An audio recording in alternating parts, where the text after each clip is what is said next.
बिल्लाहि मिनश्शैतानिर्रजीम।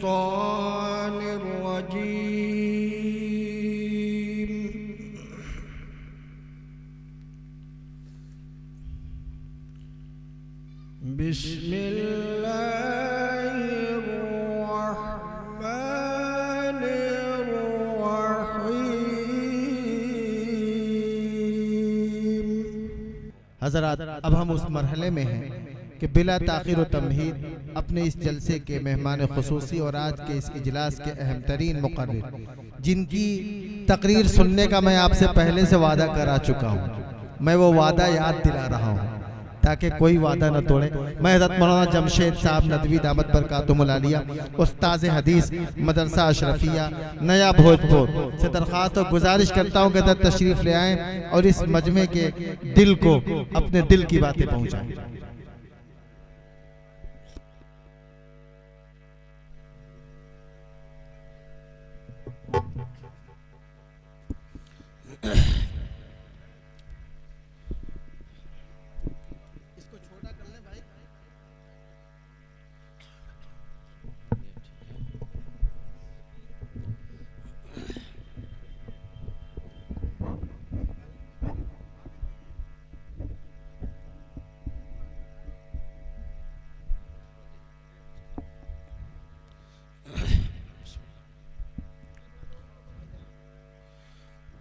अस्सलामु अलैकुम वरहमतुल्लाहि वबरकातुहू।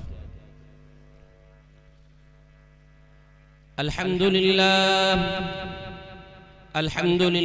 नहमदुहु व नस्तईनुहु व नस्तगफिरुहु व नु'मिनु बिही व नतवक्कलु अलैहि व नऊज़ु बिल्लाहि मिन शुरूरि अनफुसिना व मिन सय्यिआति अअमालिना। मन यहदिहिल्लाहु फला मुज़िल्ल लहु व मन युज़लिल्हु फला हादिय लहु।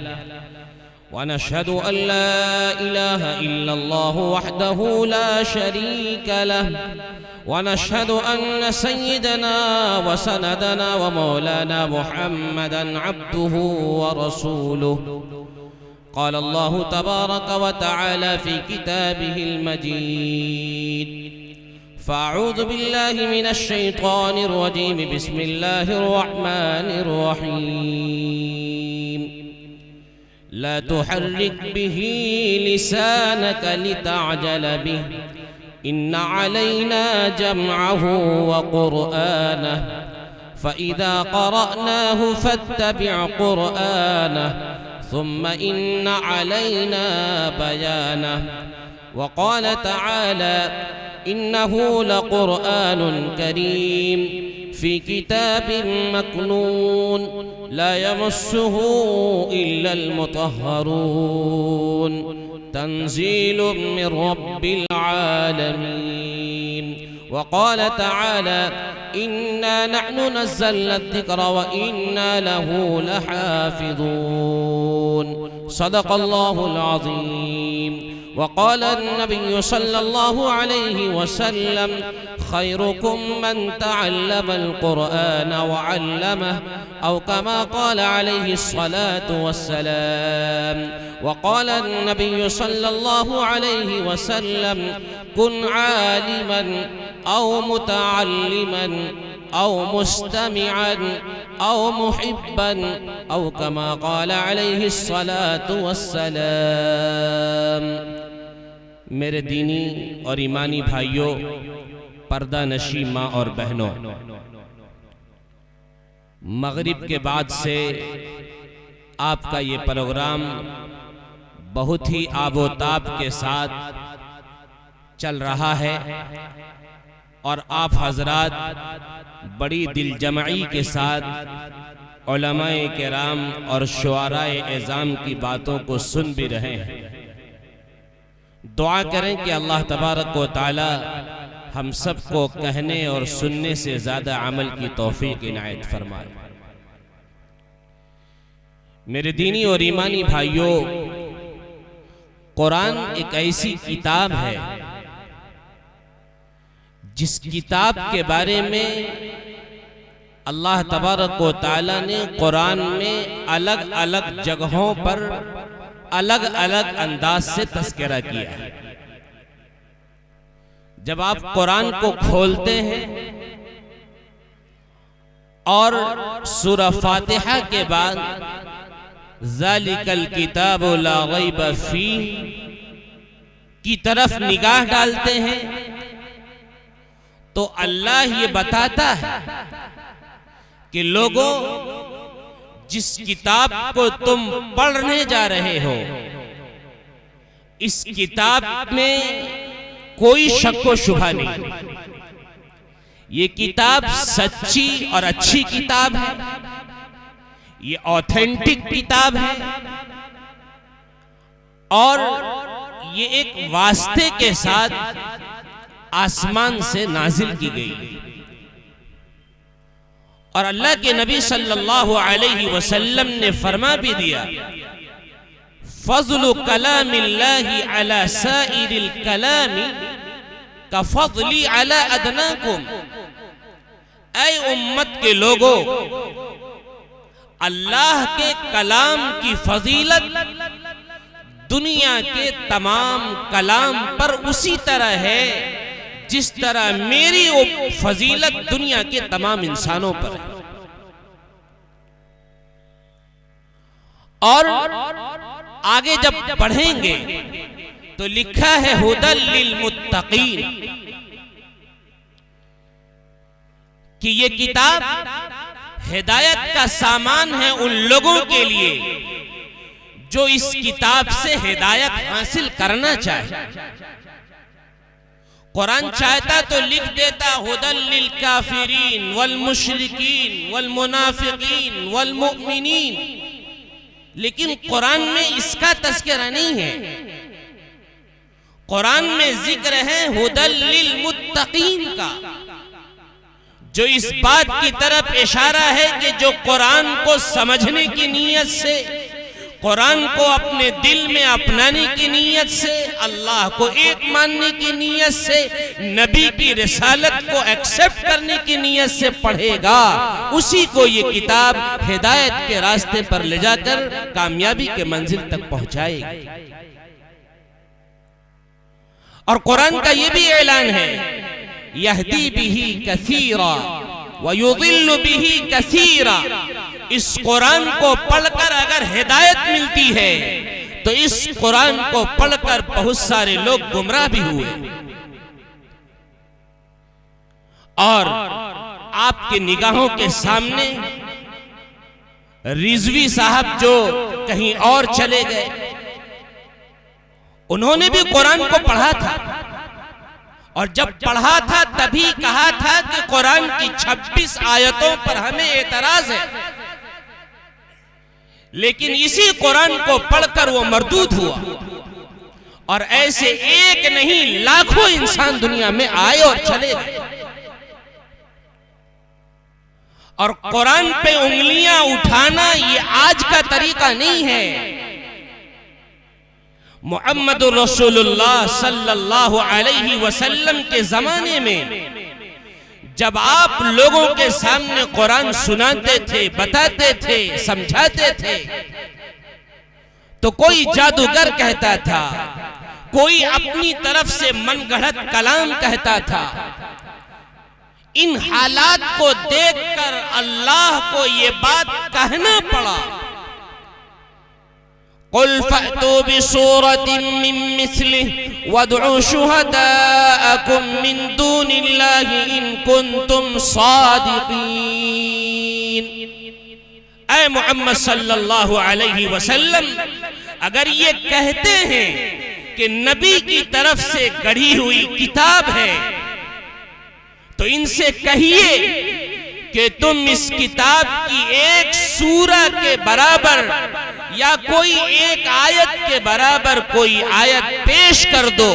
तुम नहीं बल्कि अपने माबूदों के साथ भी आकर कोशिश करो। अगर अपने वादे में सच्चे हो तो कुरान की एक छोटी सूरा और आयत बनाकर पेश कर दो। ये कुरान का चैलेंज है। अब बहुत सारे लोगों ने उस जमाने में कुरान के चैलेंज को कबूल करने की कोशिश की। यहां हुफ्फाज़ किराम मौजूद हैं। कुरान करीम में एक सूरह है, सूरह नज्म। उस कुरान की उस सूरह में उस जमाने के काफिरों ने, मुशरिकों ने 2 आयत का इजाफा किया और वो पढ़ते चले गए और इजाफा किया। चूंकि कुरान की सूरत की शुरुआत है उसकी वन्नज्मि इज़ा हवा मा ज़ल्ल साहिबुकुम वमा गवा, तो इसी तरह की आयतें बार बार आती है। तो उन लोगों ने 2 आयत का इजाफा किया और इस नीयत से इजाफा किया कि हमारी बात इसमें मान ली जाएगी और हम कामयाब हो जाएंगे। उन लोगों ने इजाफा किया तिलकल गरानीकुल उला, जो इजाफा किया था तिलकल गरानीकुल उला व इन्न शफाअतहुन्न लतुरजा। ये 2 आयत का इजाफा किया अपनी तरफ से और उसको लगा कि हम कामयाब हो जाएंगे। लेकिन चूंकि अल्लाह ताला ने कुरान में फरमा दिया इन्ना नहनु नज़्ज़लना ज़िक्रा व इन्ना लहू लहाफ़िज़ून, के लोगों हमने कुरान को उतारा है और हम ही इसकी हिफाजत करने वाले हैं। इसलिए कुरान की इस रोशनी में अगर कोई आयत मिलाकर ये सोच रहा था कि हम कामयाब हो जाएंगे, वो कामयाब नहीं हो सकता था। आज पूरी दुनिया में अरबों कुरान के नुस्खे मौजूद हैं, लाखों की तादाद में। हिंदुस्तान में 95 लाख से ज्यादा हुफ्फाज़े किराम मौजूद हैं। किसी हाफिज के सीने में तिलकल गरानीक नहीं मिलेगा। कुरान के किसी नुस्खे में वो दोनों आयतें नहीं मिलेंगी, इसलिए कि कुरान के एक हर्फ या एक नुक्ते में कोई बदलाव पैदा करना चाहे उसमें बदलाव पैदा नहीं कर सकता। मिस्र के इलाके में एक इमाम साहब नमाज पढ़ा रहे थे। ऐशा की नमाज में इमाम साहब ने पढ़ा वद्दुहा वल्लैलि इज़ा सगा, जीम की जगह गाफ पढ़ दिया। अच्छा, बहुत सारे इलाके ऐसे हैं जहां के इलाके के लोग कुछ वर्ड्स को नहीं निकाल पाते। जैसे हम लोग जब मदरसे में पढ़ा करते थे तो चूंकि हम लोग भी उत्तरी बिहार के इलाके के लोग हैं, तो दरमियान में साथ में पढ़ने वाले तलबा ये कहते थे कि वहां के लोग रा को रा और रा को रा बोला करते हैं। और मऊ के इलाके में आप देखेंगे, जो ये इलाका है, यहां पर लोग शीन को आमतौर पर अदा नहीं कर पाते हैं, शीन की जगह फे इस्तेमाल करते हैं। बहुत सारे इलाकों में ऐसा होता है। वहां भी लोग जीम का तलफ्फुज गाफ से निकाला करते थे। तो पीछे में एक 8 साल या 7 साल का बच्चा भी नमाज पढ़ रहा था। इमाम साहब ने जब वद्दुआ वल्लैलि इज़ा सगा पढ़ा तो पीछे से उस बच्चे ने टोक दिया वद्दुआ वल्लैलि इज़ा सजा। नमाज मुकम्मल हुई। नमाज मुकम्मल होने के बाद उस बच्चे ने कहा, इमाम साहब आपने नमाज में जीम की जगह गाफ पढ़ा था, वहां तो जीम लिखा हुआ है।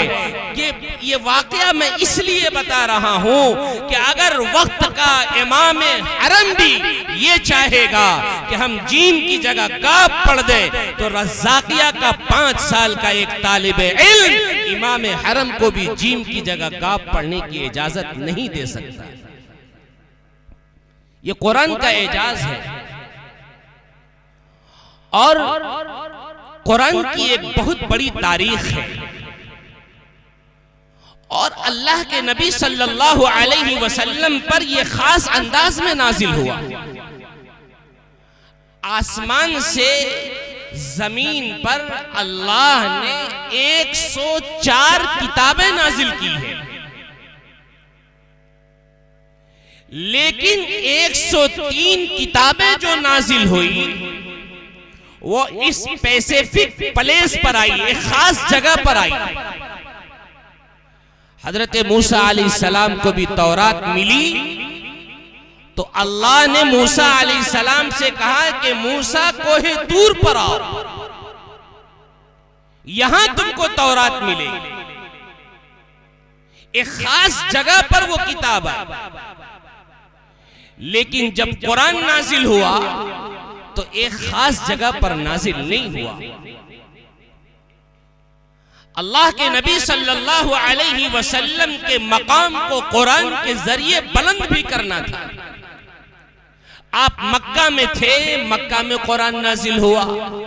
आप गारे सौर में गए, वहां कुरान नाजिल हुआ। आप गारे हिरा में गए, वहां कुरान नाजिल हुआ। आप मदीना गए, वहां कुरान नाजिल हुआ।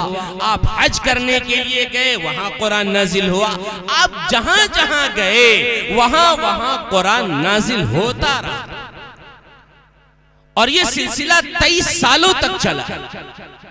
23 सालों तक कुरान नाजिल होता है। और जिसकी निस्बत कुरान से जुड़ गई, अल्लाह ने उसके मकाम को बुलंद कर दिया। ये इसलिए बुलंद किया कि सबसे बड़ा अल्लाह, कायनात का बनाने वाला, कायनात को सजाने वाला, जमीन और आसमान का मालिक, सबसे बड़ा अल्लाह है और उसका कलाम है। और इतने बड़े अल्लाह के इतने बड़े कलाम को लाने के लिए किसी बड़ी शख्सियत का होना जरूरी था। तो अल्लाह ताला ने तमाम फरिश्तों में सबसे जबरदस्त, सबसे बेहतरीन, सबसे उम्दा हजरत जिब्राइल अलैहिस्सलातु वस्सलाम का इंतखाब किया। और जिस पर नाजिल होना था उनको भी दुनिया के तमाम इंसानों से अफजल होना था, तो उसके लिए मुहम्मदुर रसूलुल्लाह सल्लल्लाहु अलैहि वसल्लम का इंतखाब किया गया। और फिर जब कुरान आया है तो कुरान का रिश्ता जिससे जिससे जुड़ा, अल्लाह ने उसके मकाम को बुलंद कर दिया। आप देखिए, एक लकड़ी, इसकी कोई हैसियत नहीं, वो लकड़हारे के दुकान पर फेंकी हुई होती। आप लाखों लाख रुपए का पलंग बनाकर अपने पैरों से रोंद रहे होते, लेकिन अगर वो मामूली दर्जे की लकड़ी हो और उसका रेहल बना दिया गया हो, जिस पर कुरान रखा जाता हो, मजाल नहीं है किसी का जो उस पर पैर लगा दे। अगर कोई उस पर पैर लगाएगा, मुसलमान बेदार है, वो हरगिज नहीं बर्दाश्त कर सकता, इसलिए कि अब इस लकड़ी की निस्बत कुरान से जुड़ गई है। अब इस लकड़ी पर कोई पैर नहीं लगा सकता। आप देखते होंगे कि जब हम मकान बनाते हैं तो उस मकान पर हाजा मिन फज़्ल रब्बी लिखा जाता है।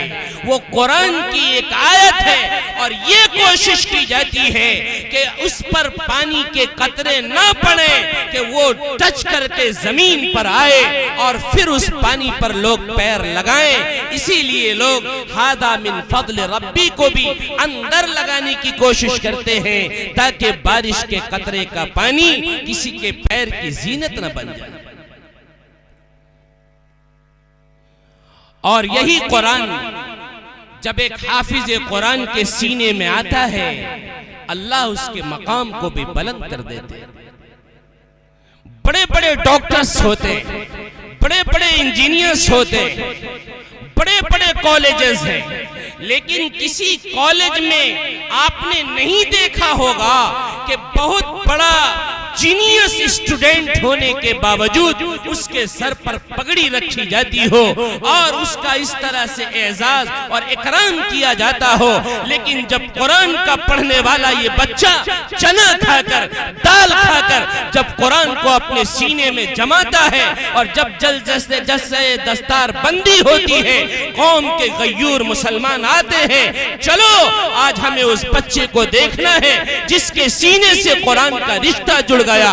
मेरे भाइयों, एक गरीब बच्चा, एक मुफलिस बच्चा जो खाने का मोहताज होता है कभी, लेकिन जब उसकी निस्बत कुरान से जुड़ जाती है तो पूरी महफिल के लिए जीनत का सामान बन जाता है। और ये मामला सिर्फ दुनिया तक नहीं है। अल्लाह के नबी सल्लल्लाहु अलैहि वसल्लम ने फरमाया कि कल क़यामत के दिन अल्लाह ताला हाफिज कुरान से कहेगा, इक़रा वरतक़ी वरत्तिल कमा कुन्त तुरत्तिलु फिद दुनिया फ़इन्न मंज़िलका इंद आखिर आयतिन तक़रऊहा। बाबू पढ़ो पढ़ो, चलते जाओ चलते जाओ, जहां तुम्हारी आखिरी आयत होगी वही तुम्हारे लिए जन्नत में आखिरी जगह होगी। जन्नत में भी क्लासेस होंगे। जन्नत ऐसा नहीं है कि जनरल बॉगी की तरह होगा, बस घुसे और सबको एक ही वेटिंग रूम में डाल दिया जाएगा। नहीं, जन्नत में भी क्लासेस बनाए गए और वो classes upper class, middle class और लोअर क्लास के हिसाब से बटे हुए होंगे। जैसे दुनिया में क्लासेस बटे हुए हैं वैसे जन्नत में क्लासेस बटेंगे और जो जिस दर्जे के अमाल करेगा अल्लाह ताला उसी दर्जे के मकाम से उसको सरफराज करेगा। जब कुरान मुहम्मदुर रसूलुल्लाह सल्लल्लाहु अलैहि वसल्लम पर नाजिल हो रहा था तो आप सल्लल्लाहु अलैहि वसल्लम को घबराहट थी कि कहीं ऐसा ना हो कि कुरान आ रहा है और हमसे कोई आयत छूट जाए। अब बहुत घबराए हुए थे। जब बहुत घबराए हुए थे तो अल्लाह ताला ने मुहम्मदुर रसूलुल्लाह सल्लल्लाहु अलैहि वसल्लम से कहा, ला तुहर्रिक बिही लिसानका लितअजल बिही। ऐ मुहम्मद सल्लल्लाहु अलैहि वसल्लम, आप जल्दी के चक्कर में अपनी जुबान को जल्दी मत चलाइए। आप जो घबराए हुए हैं आपको घबराना नहीं है। ला तुहर्रिक बिही लिसानका लितअजल बिही। आप अपनी जुबान को ज्यादा हरकत मत दीजिए, ज्यादा जल्दी मत कीजिए। इन्ना अलैना जमअहु व कुरआना, इस कुरान को जमा करना और इसको पढ़ाना ये मेरी जिम्मेदारी है। अल्लाह ने जिम्मेदारी। सुम्मा इन्ना अलैना बयाना, सिर्फ पढ़ाना मेरी जिम्मेदारी नहीं है, सिर्फ याद कराना मेरी जिम्मेदारी नहीं है, बल्कि कुरान क्या कह रहा है, किन बातों पर अमल करना है, उसके मानी को, उसके मफाहीम को, उनके मतालिब को लोगों के सामने पहुंचाना ये भी मेरी जिम्मेदारी है। ये कुरान ने ऐलान किया। नबी पाक अलैहिस्सलाम के जमाने में कुरान ये किताबी शक्ल में नहीं था। हजरत अबू बकर सिद्दीक रज़ियल्लाहु अन्हु के जमाने में कुरान के लिखने का काम शुरू हुआ और चमड़े पर लिखा जाता था, दरख्त के पत्तों पर लिखा जाता था, अलग अलग अंदाज में लिखा गया और एक दो आयतें नहीं मिल रही थी तो बाद सहाबाए किराम चूंकि हाफिज थे बहुत सारे सहाबाए किराम, तो उनसे कुरान की आयत लेकर कुरान को तैयार किया गया। और हजरत उस्मान गनी रज़ियल्लाहु अन्हु के जमाने में बाज़ाब्ता प्रेस में कुरान छपा है और मुख्तलिफ ममालिक में उसको तक़सीम किया गया। इस कुरान को मिटाने की, इस कुरान को बर्बाद करने की नापाक कोशिश नबी पाक अलैहिस्सलाम के जमाने से चलते हुए आज के इस दौर तक पहुंच चुका है। मेरे भाइयों, मैं बहुत तारीखी बात आपको बताने जा रहा हूं। 1857 ईस्वी में इसी हिंदुस्तान में जब इंग्लैंड में मलिका विक्टोरिया बादशाह थी, रानी थी, आप हिस्ट्री के पढ़ने वाले लोग हैं, आप जब आधुनिक इतिहास पढ़ेंगे, मॉडर्न हिस्ट्री पढ़ेंगे, तो आप देखेंगे कि 1857 की क्रांति के बाद इस देश में कैसे कैसे हालात पैदा हुए।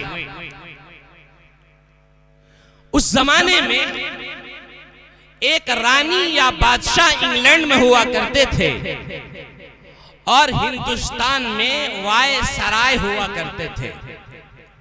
वायसराय के जरिए से हिंदुस्तान पर हुकूमत की जाती थी, कोशिश की जा रही थी। 1857 में चूंकि इस हिंदुस्तान पर अंग्रेजों का भी कब्जा नहीं हो पाया था पूरी तरह से, तो मलिका विक्टोरिया ने हिंदुस्तान के वायसराय को अपने पास बुलाया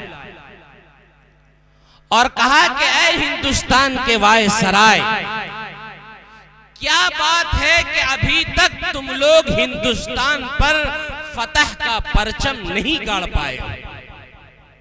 अब तक तो तुमको हिंदुस्तान को अपने कब्जे में कर लेना था। तो वायसराय हिंद ने कहा कि मलिका विक्टोरिया, 3 चीजें बाधा बन रही हैं, इन 3 चीजों को खत्म करने की इजाजत दी जाए तो हम हिंदुस्तान पर कब्जा कर लेंगे।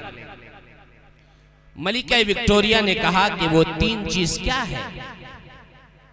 कहा कि वहां जो मुसलमान हैं, जो उलमा हैं, वो जब कुरान पढ़ते हैं तो कुरान पढ़ने में अल्लाह की मोहब्बत भी छिपी हुई है, वतन की और हिंदुस्तान की मोहब्बत भी उनके रगों में छिपी हुई है। उसी कुरान के पढ़ने वाले मौलाना अबुल कलाम आजाद रहमतुल्लाह अलैह थे। जब हिंदुस्तान के मुसलमान इस वतन अजीज को छोड़कर दूसरी जगह जा रहे थे तो मौलाना अबुल कलाम कुरान के पढ़ने वाले थे। उन्होंने कहा था कि लोगों, कहां जा रहे हो इस हिंदुस्तान को छोड़कर? इसी हिंदुस्तान के गंगा जमुना नदी के किनारे तुम्हारे माँ बाप ने वजू करके नमाज अदा किया था। तो वायसराय हिंद ने कहा कि वो कुरान पढ़ने वाले हैं, उनका अल्लाह से रिश्ता मजबूत हो गया है, वो वतन से बहुत मोहब्बत करने वाले हैं, हिंदू और मुसलमानों के दरमियान बहुत यूनाइटी है, बहुत इत्तेहाद है, बहुत एकता है। इसलिए जब तक ये कुरान नहीं हटेगा तब तक हम हिंदुस्तान पर कब्जा नहीं पा सकते। मलिका विक्टोरिया ने कहा, तुमको इजाजत है, जाओ हिंदुस्तान में जहां जहां कुरान मिले उसको जला दो। पहली बात ये कही। फिर कहा, सर दूसरी बाधाएं हैं और दूसरी परेशानी ये है कि वहां उलमा की तादाद बहुत ज्यादा है और उलमा लोगों को वतन की मोहब्बत के बारे में समझा रहे हैं, गुलामी की नुहूसत के बारे में बता रहे हैं। इन उलमा को मारने की इजाजत दी जाए। मलिका विक्टोरिया ने कहा, जाओ उलमा को भी फांसी के फंदे पर चढ़ाओ, गोलियां चलाओ, तुम्हें इजाजत है। फिर कहा कि तीसरी चीज बाधा बन रही है। कहा वो क्या है? कहा कि बड़े बड़े मदारिस खुले हुए हैं और 1857 में दिल्ली ये उलूम दीनिया का मरकज हुआ करता था। बड़े बड़े उलमा उस दौर में दिल्ली में पैदा हुए और दिल्ली उलूम इस्लामिया का गढ़ हुआ करता था। कहा कि उन मदरसों को तोड़ दिया जाए। कहा जाओ तुमको इजाजत। ओ गयूर मुसलमानों, हमने और आपने अपनी तारीख को पढ़ना छोड़ दिया है। मुसलमानों, इस देश में हमने कितनी कुर्बानी पेश की है। 1857 में जब मलिका विक्टोरिया ने कहा जाओ कुरान को जला दो, आज भी तारीख की किताब में मौजूद है कि अंग्रेज आए, 5 लाख से ज्यादा कुरान को जमा किया गया, उस पे आग लगा दी गई, कुरान जल रहा था, कोई पूछने वाला नहीं था। ईमान वाले बैठे हुए थे, ए अल्लाह ये क्या हो रहा है? हमारे सामने 5 लाख कुरान जलाए जा रहे हैं, लेकिन उलमा वहां मौजूद थे। उन्होंने ईमान रखा अल्लाह पर और कहा, लोगों से समझाया लोगों को कि लोगों, कुरान में अल्लाह ने कहा है इन्ना नहनु नज़्ज़लना ज़िक्रा व इन्ना लहू लहाफ़िज़ून। ये 5 लाख कुरान जलेगा, ये सफ़े जल जाएंगे, ये कागज जल जाएंगे, लेकिन रज़्ज़ाक़िया में निकलने वाला हाफिज के सीने को कौन जला पाएगा? कोई नहीं जला पाएगा। और दूसरे नंबर पर दिल्ली की चांदनी चौक से लेकर लाल किला तक और जामे मस्जिद तक की जितनी दीवारें थी या जितने दरख्त थे, सारे दरख्तों और दीवारों पर उलमा को फांसी के फंदे पर लटका दिया गया।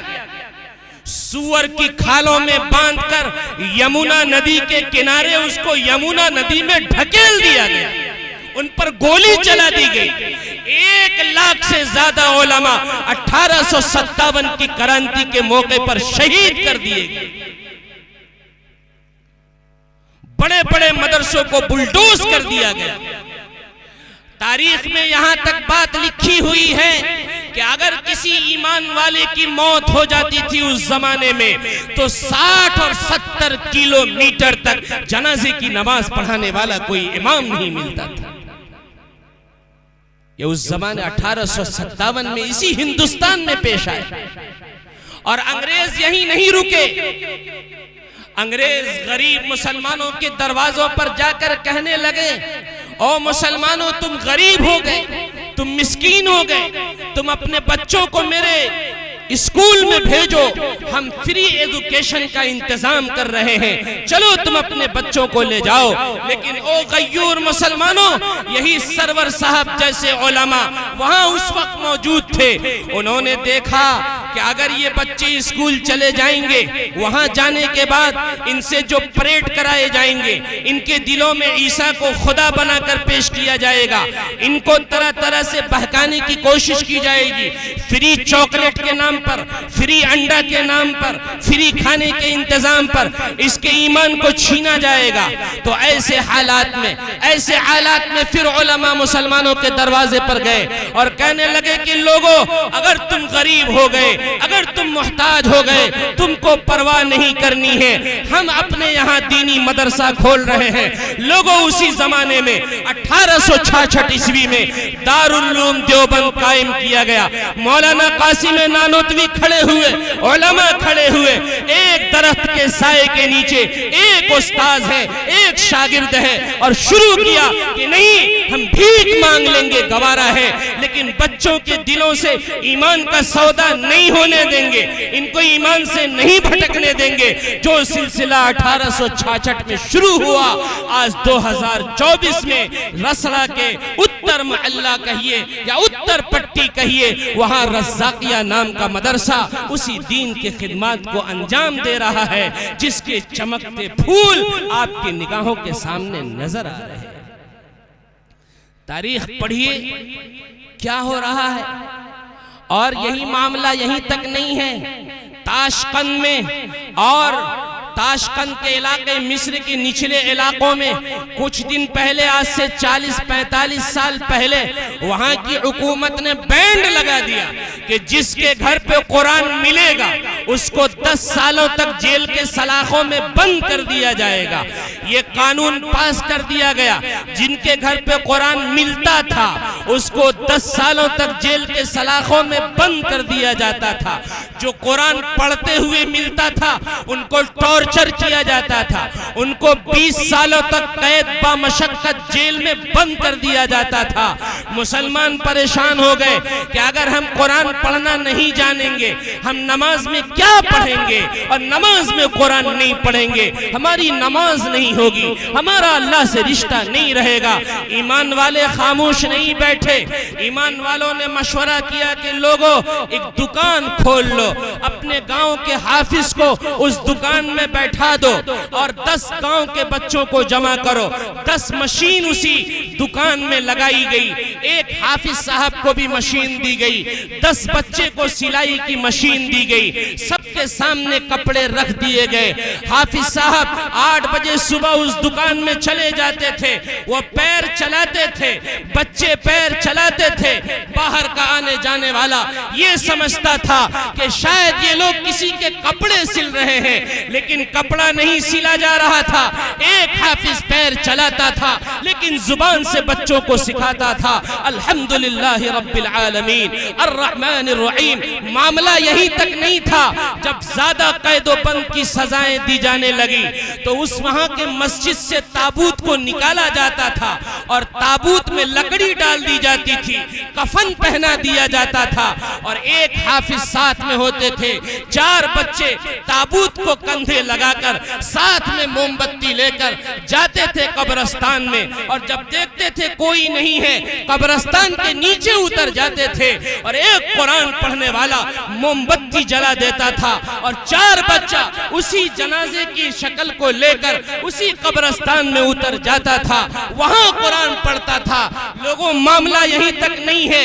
ताशकंद की जमात आज से 30 अमीर साहब ने कहा जनाबे वाला मेरे इस 17 बच्चों में 3 बच्चे हाफिज कुरान हैं, उनके कुरान को सुनिए।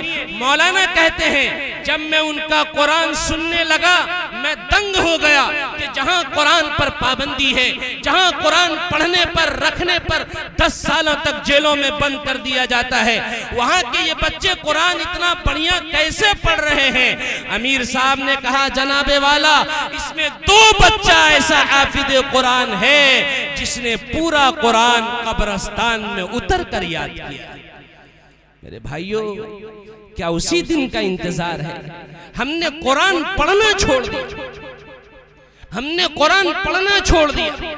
हम अपनी बेटी की जब शादी करते हैं तो शादी के मौके पर जब जहेज की फहरिस्त तैयार की जाती है, इमाम साहब को बुलाया जाता है और कहा जाता है लिखिए लिखिए इमाम साहब, मैं फला सामान दे रहा हूँ, फला सामान दे रहा हूँ। इमाम साहब पूछते हैं क्या लिखें? कहता है मौलाना ये भी कोई पूछने की बात है, लिखिए कुरान। एक हाजी साहब मक्का गए थे, वहां से हमने कुरान मंगाया है, लिखिए कुरान शरीफ। फिर इमाम साहब पूछते हैं क्या लिखें? अरे भाई ये पूछने की बात है, मदीना से हमने मुसल्ला मंगाया है, लिखिए मुसल्ला। और जब वरक पलटता है इमाम साहब पूछते हैं अब क्या लिखा जाए? तो ये मनहूस कहता है कि मौलाना गए थे रसड़ा बाजार में, सोचे थे कि अपनी बेटी को 62 इंची का LCD दे दें, LED दे दें, लेकिन इत्तेफाक से 34 इंच का मिला है, फिर मौका मिलेगा तो इसको दे देंगे।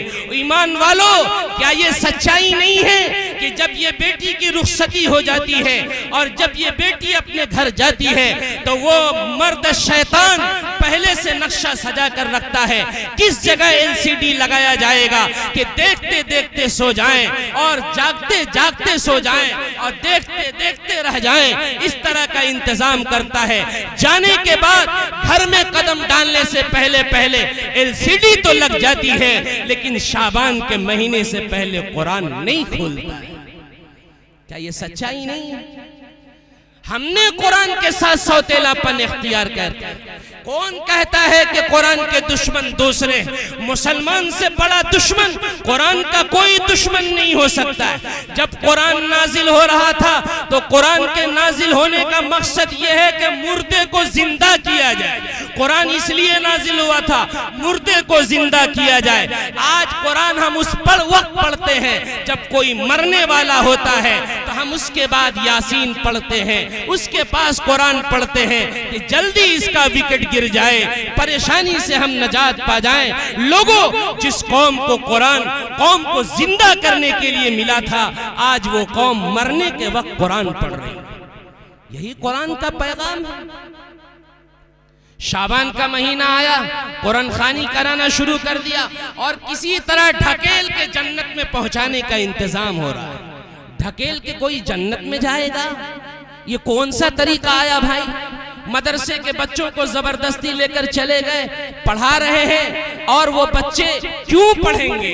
आपके माँ बाप का इंतकाल हुआ, आपको अल्लाह के नबी सल्लल्लाहु अलैहि वसल्लम ने बताया है कि अगर 3 मरतबा कुल हु अल्लाहु अहद पढ़ोगे तुमको एक कुरान पढ़ने का सवाब मिलेगा। ये नबी की हदीस है, ये किसी की बात नकल नहीं कर रहा हूँ। लेकिन जिसके घर पे कुरान खानी होती है वो 3 मरतबा उसे कुरान पढ़ने की कुल अल्लाहु अहद पढ़ने की तौफीक नहीं होती है। कोई जिलेबी लाता है, कोई चाय बनाता है, कोई चना का इंतजाम करता है। ओ गयूर मुसलमानों, क्या नहीं पढ़ा? नबी पाक अलैहिस्सलाम की हदीस मौजूद है कि अगर कोई इंसान दुनिया से चला जाए और उसके सिरहाने पर जाकर अलिफ लाम मीम ज़ालिकल किताबु ला रैब फीह से उलाइका अला हुदम मिन रब्बिहिम व उलाइका हुमुल मुफ्लिहून 2-3 आयत है और पैर के पास खड़े होकर आमन रसूल बिमा उनजिल इलैहि मिन रब्बिही वल मुमिनून, ये 2 आयत है सूरह बकरा की आखिर की 2 आयत। अल्लाह के नबी सल्लल्लाहु अलैहि वसल्लम ने फरमाया कि लोगों, अगर कोई दुनिया से चला जाए और सिर्फ जुमा के दिन सिरहाने पर जाकर अलिफ लाम मीम और पैर के, मुसलमानों ने ये समझा कि ये कुरान तावीज की किताब है। आज एक मोहतमिम साहब थे एक मदरसे के, वो हमारे पास आए 11 बजे के आसपास, उनसे मुलाकात हुई। उनसे मैंने कहा कि मोहतमिम साहब, मैं समझता हूँ कि इस वक्त ये जो कैलेंडर छपाए जाते हैं मदरसे में रमजान के लिए, इसकी अब जरूरत नहीं है। उन्होंने कहा कैसे? मैंने कहा कि भाई अब तो सारी चीजें मोबाइल पर आ गई हैं और कैलेंडर देखकर कोई इफ्तार भी नहीं करता है और कोई सहरी भी नहीं करता है। मुअज्जिन अजान देगा तो सहरी करेगा और वही अजान देगा तो इफ्तार करेगा, कोई कैलेंडर देखता नहीं है, इसको छोड़ दीजिए।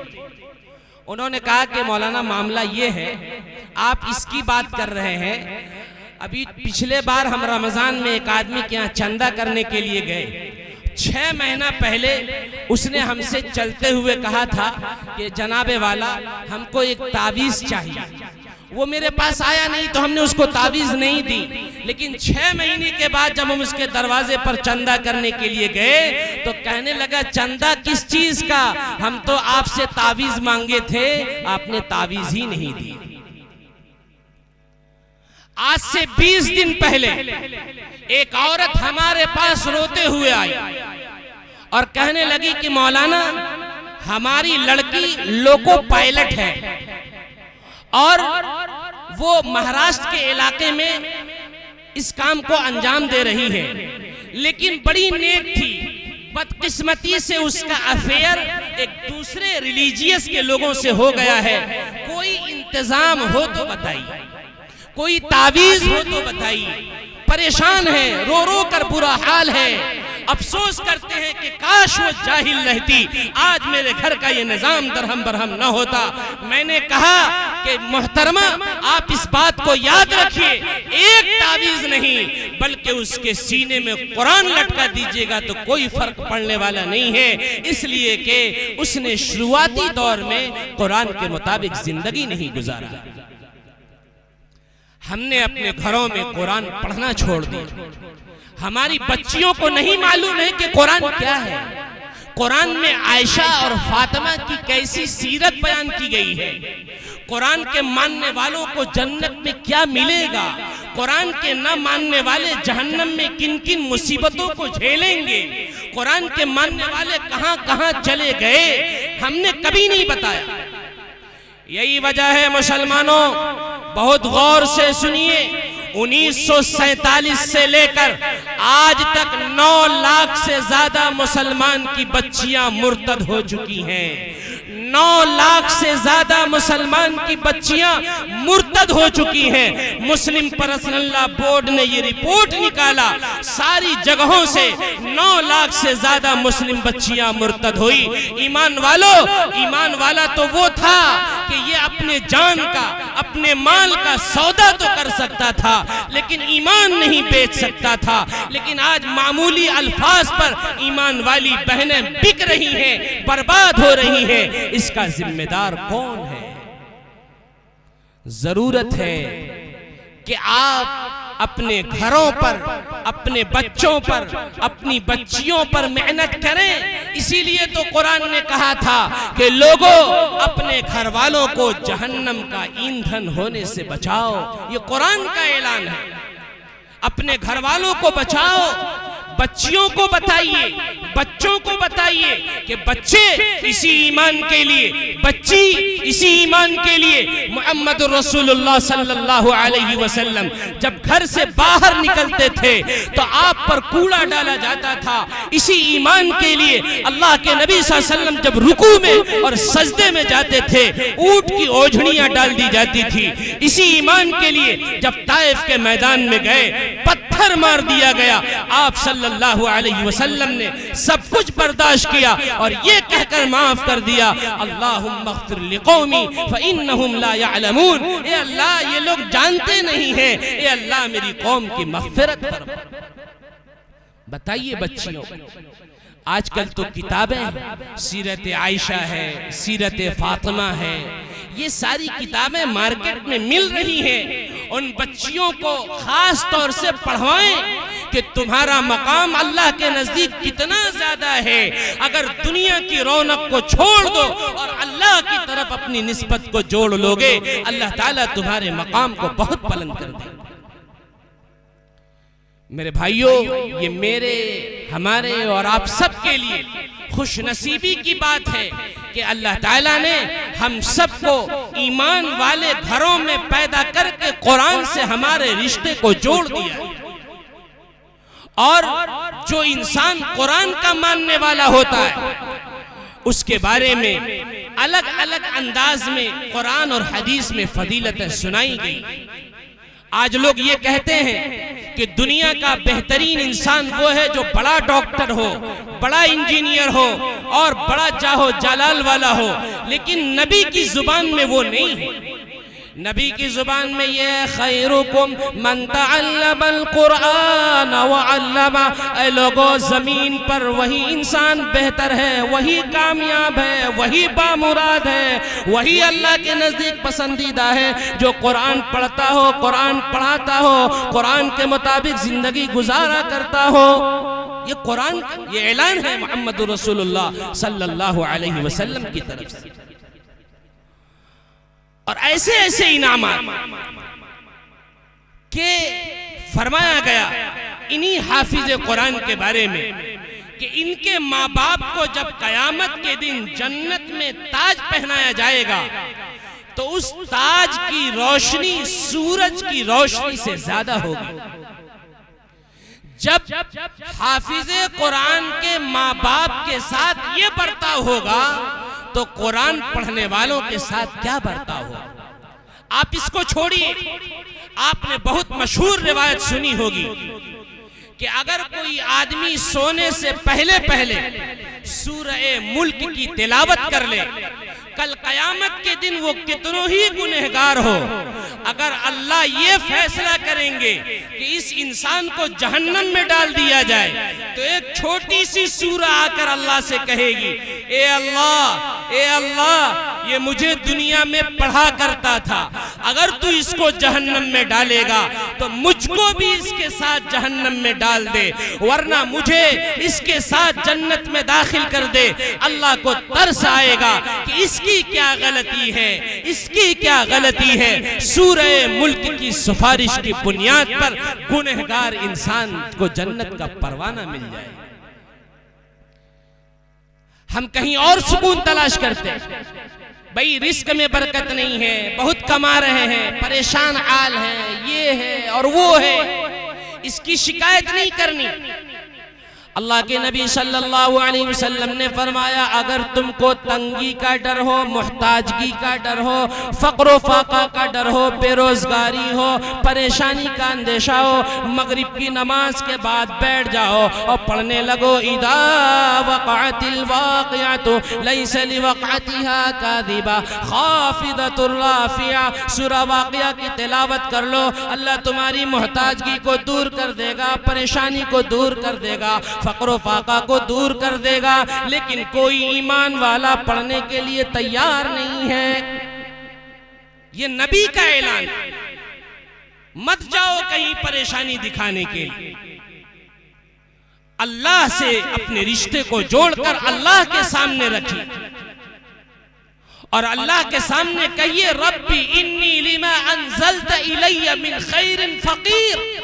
ए अल्लाह, जो तूने मेरे लिए नाजिल किया है हमें उसकी जरूरत है। अल्लाह तो 99 आदमी के कातिल को सुनने वाला है, हमारी और आपकी क्यों नहीं सुने। बस बात यह है कि हमने अपने रब से रिश्ते को तोड़ लिया। जोड़िए अपने आप को अपने रब से। मुसलमानों को दो चीज ने बर्बाद कर दिया, एक है सुस्ती और एक है मस्ती। मुसलमान से ज्यादा सुस्त रूए जमीन पर कोई कौम नहीं। मुसलमान ये कहता है कि मेरा दुश्मन आरएसएस है, गलत है। जो ये कहता है वो गलत है, वो झूठा है। कुरान ये कह रहा है तुम्हारा दुश्मन वो नहीं है। कुरान ये कहता है इन्ना शैतान लकुम अदुव्वुम मुबीन, तुम्हारा दुश्मन तो शैतान है, ये कुरान कह रहा है। अच्छा, जिसको हम आज की जुबान में दुश्मन कहते हैं वो 4 बजे सुबह मैदान में जाकर परेड कर रहे हैं, झंडा आगे रख रहे हैं, हाफ पैंट पहन रहे हैं और 4 बजे अपने इलाके के मैदान में जाकर सुबह सवेरे परेड कर रहे हैं। और जो ये कह रहा है कि हमारा वो दुश्मन है, वो 9 बजे सुबह जब जगता है तो अपने मुंह में ब्रश मार रहा होता है। लोगों, जिसको आपने दुश्मन माना वो 4 बजे से परेड करके अपने आप को तैयार कर रहा है और हम हैं कि 9 बजे अपने मुंह में ब्रश मार रहे हैं। लोगों, वो कौम कैसे कामयाब हो सकती है जो 9 बजे सोना अपना और जगना शियार बना? कोई रास्ता नहीं कामयाबी का। कितनों रोते रहे, कितनों चिल्लाते रहे, कामयाब नहीं हो सकते। कामयाबी का एक ही रास्ता है कि मुहम्मदुर रसूलुल्लाह सल्लल्लाहु अलैहि वसल्लम के तरीके को 100% अपनी जिंदगी में उतार लिया जाए। मुसलमानों से ज्यादा मस्ती करने वाली कोई कौम नहीं। मदरसे के नाम पर पैसा मांगिए, चेहरे का नक्शा बिगड़ जाएगा। मस्जिद के नाम पर पैसा मांगिए, चेहरे का रंग उड़ जाएगा। लेकिन अगर इनके यहाँ शादी हो जाए और शादी के बाद जब इनके माल का मुजाहिरा देखिए तो वक्त का फिरौन भी शर्मा जाएगा कि अल्लाह, ये किस बैंक में इसने इतना खजाना रखा था। जो कौम शादी ब्याह में अपने पैसे को खर्च करते, जो कौम नामो नमूद में नुमाइश में अपने पैसे खर्च कर दे, वो कौम कभी कामयाब नहीं हो सकती। नबी आइडियल थे, नबी आइडियल हैं और नबी आइडियल रहेंगे। एक बहुत तारीखी बात आपको बता रहा हूं। आप जानते हैं कि इस वक्त इजराइल और फलस्तीन में लड़ाई चल रही है, मालूम है ना भाई? ये जो इजराइल में जो यहूदी हैं, ये यहूदी बड़े मक्कार और किसी कौम के साथ इनका बनता नहीं है। ये मामला ये नहीं कि सिर्फ मुसलमानों के दुश्मन है, किसी कौम से आज तक इसका बना ही नहीं है। यही वजह है, आपको मालूम होगा, आप हिस्ट्री पढ़ने वाले लोग होंगे, कि हिटलर ने यहूदियों को बहुत ज्यादा कत्ल करवाया था। यहूदियों को कत्ल करवाने में हिटलर सबसे आगे था और किसी मुल्क में यहूदियों को जगह नहीं मिल रही थी। तो यहूदी अमेरिका के कुछ इलाके से समंदर के रास्ते से भागकर यहीं फलस्तीन आए थे। ये फलस्तीन के इलाके में जब यहां आए तो यहूदी बहुत चालाक कौम है। उसने वहां के मुसलमानों को देखा और परख लिया कि मुसलमान लालची होता है। तो पूछा कि ये जमीन कितने की है? तो कहा 10,000 की। कहा हम 10 लाख देंगे, हमको दोगे? उस वक्त के जो उलमा थे उन्होंने समझ लिया कि ये मक्कार कौम है, ये जहां रहती है वहां तबाही मचाती है। और कुरान का भी ऐलान है, लतजिदन्ना अशद्दन्नासि अदावतन लिल्लज़ीना आमनुल यहूदा, ईमान वाले के सबसे बड़े दुश्मन कुरान की जुबान में यहूदी है। बहुत तारीखी बात है।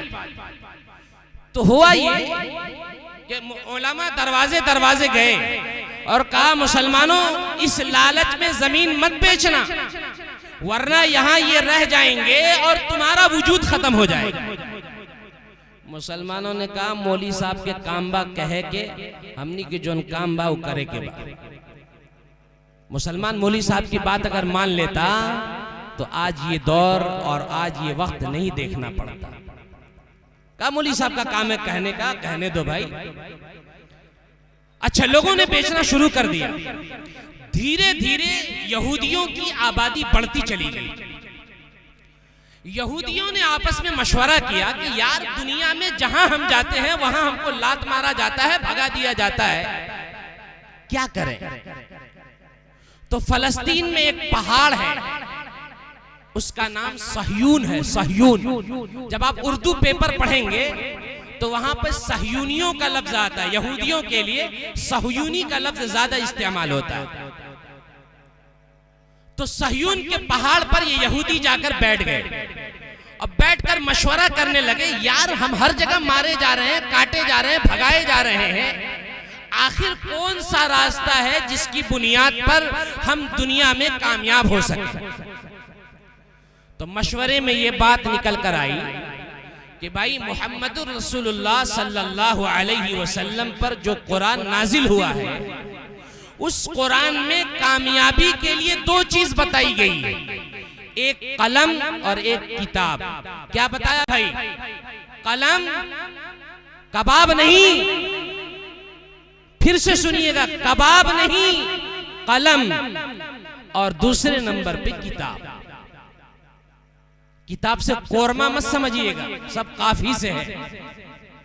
कलम और किताब, ये मशवरा किया सहयून के पहाड़ पर और ये तय किया कि हम लोगों को कलम और किताब के अलावा तीसरा कोई काम नहीं करना है। बहुत गौर से सुनिए। मशवरा हुआ और लोग जमीन पर उतर आए पहाड़ से। अल्लामा इकबाल रहमतुल्लाह अलैह कहते हैं कि मैं लंदन गया और लंदन जब गया तो शाम के वक्त में एक पार्क के आसपास में घूम रहा था। तो देखे कि मुसलमानों के बच्चे क्रिकेट खेल रहे हैं और क्या खेल रहे हैं, मतलब खेल रहे हैं शाम के वक्त। और एक यहूदी का बच्चा किनारे में बैठ के कोई किताब पढ़ रहा है। अल्लामा इकबाल ने कहा कि अरे बच्चों, यहां तो सारे बच्चे खेल रहे हैं और तुम ये ढलती शाम में किताब पढ़ रहे हो। उस बच्चे ने जवाब दिया, इनकी तादाद बहुत ज्यादा है, इनको कोई मारने वाला भगाने वाला नहीं है और हमारी तादाद कम है। और हम लोगों ने मशवरा किया कि कलम और किताब को छोड़कर कबाब शबाब के चक्कर में नहीं पड़ना है, इसलिए हमने कलम और किताब को ठाना है। मुसलमानों, आज भी आज के डेट में उनकी तादाद 1,30,00,000 है, मुसलमानों की तादाद 1,50 करोड़ के आसपास है। लेकिन दुनिया के हर कोने में ईसाई यहूदियों की हुकूमत है। मिरिंडा उसी का, पेप्सी उसी का, कोको कोला उसी का, साबुन सर्फ एक्सल उसी का, लक्स उसी का, सारा सामान उसी का, और किटकैट उसी का, डेयरी मिल्क उसी का, सारे सामान उसके हैं और मुसलमानों के पास झुनझुना के अलावा कुछ नहीं।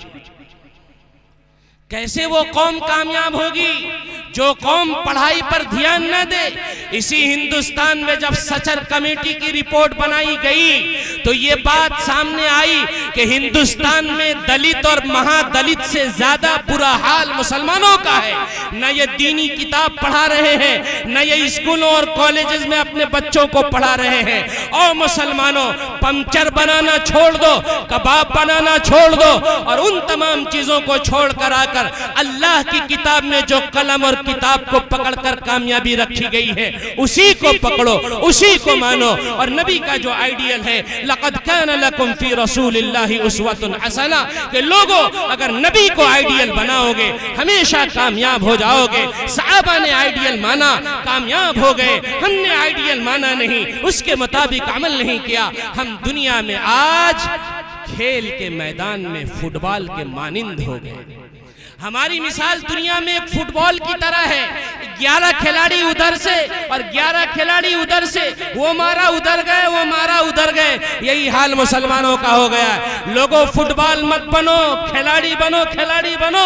और खिलाड़ी बनने के लिए कुरान पढ़ना पड़ेगा, उलमा से रिश्ता जोड़ना पड़ेगा, कलम और किताब को अपनी जिंदगी का मकसद बनाना पड़ेगा। मुसलमान की बच्चों को, बच्चियों को दीनी बातें बतानी पड़ेगी। घर में और दरवाजे पर दीनी माहौल और दीनी मिजाज कायम करना पड़ेगा, तभी कामयाबी मिलेगी। शायद मेरा वक्त हो चुका है, 10 बजे से पहले मुझे मुकम्मल करना था। दुआ करें कि अल्लाह ताला हमें भी और आपको कहने और सुनने से ज्यादा अमल की तौफीक अता फरमाए। व आखिरु दावाना अल्हम्दुलिल्लाहि रब्बिल आलमीन।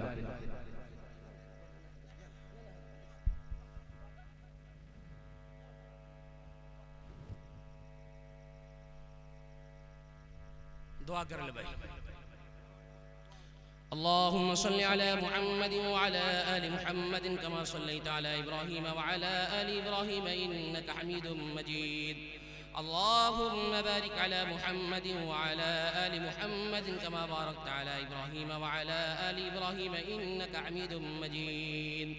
अलिफ लाम मीम। अल्लाहु ला इलाहा इल्ला हुवल हय्युल क़य्यूम बिरहमतिका नस्तगीसु या अरहमर राहिमीन। अल्लाहुम्मा अर्हमना व अंत खैरुर राहिमीन।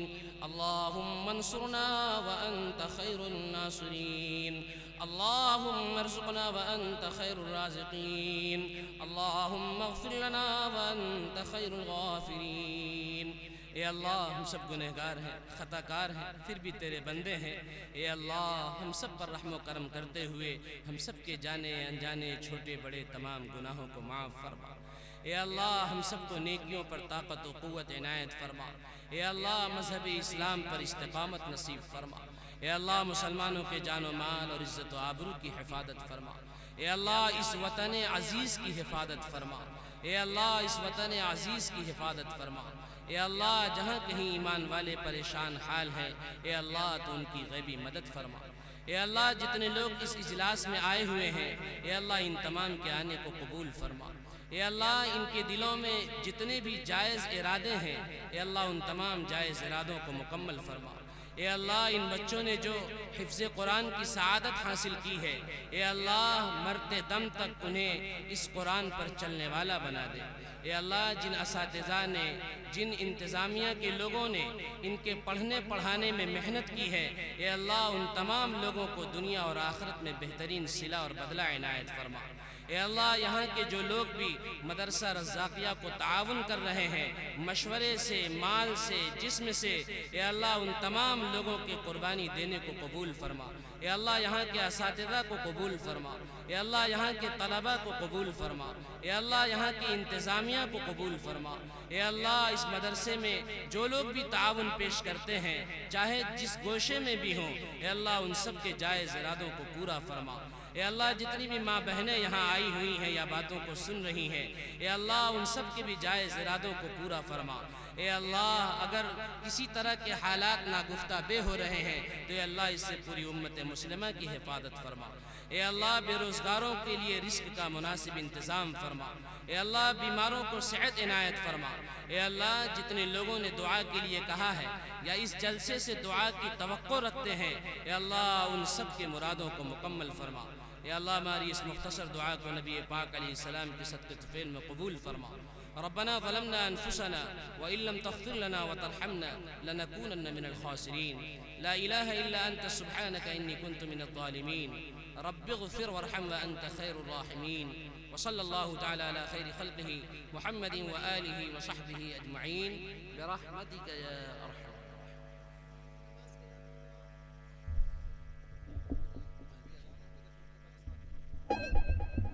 आप सबके शुक्रिया के साथ जलसे के अख्तिताम का ऐलान होता है।